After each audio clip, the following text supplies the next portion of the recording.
Mabilis na nagpaabot ng malawakang tulong at interbensyon ang Department of Agriculture para sa mga magsasaka at mangingisdang naapektuhan ng southwest monsoon at mga bagyong Luis, Maymay at Neneng.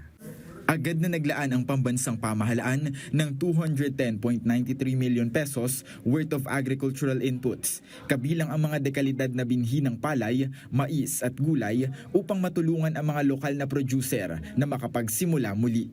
Sa pakikipagtulungan ng National Food Authority, mabilis ding naipamahagi ang higit 3,000 bags ng palay milled rice sa mga lokal na pamahalaan ng Ilocos, Cagayan Valley, Central Luzon at Mimaropa upang matugunan ang agarang pangangailangan sa pagkain. Alinsunod sa utos ni Pangulong Ferdinand R. Marcos Jr. na ipagpatuloy ang mahigpit na pagbabantay sa ating mga dam, tiniyak ng National Irrigation Authority sa pangunguna ni Administrator Eduardo E. Digilien na nakatutok ang kanilang tanggapan sa level ng tubig sa Pantabangan at Magat Dam.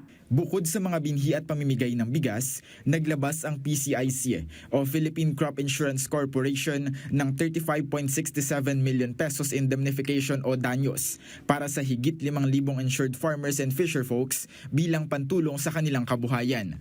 Nag-alok din ng pamahalaan sa pamamagitan ng Agricultural Credit Policy Council o ACPC ng Sure Loan Program na nagbibigay ng hanggang 25,000 pesos na zero interest loan na pwedeng bayaran sa loob ng 3 taon. Inilahad din ng gobyerno ang magandang epekto ng mga nagdaang pag-ulan sa mga pangunahing imbakan ng tubig sa bansa.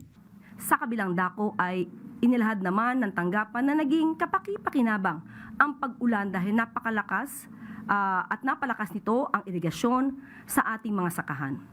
Ayon sa datos ng NIA, katumbas ng 90,000 hectares ang kayang patubigan ng Magat Dam at 100,000 hectares naman mula sa Pantabangan Dam dahil sa pag-ulan.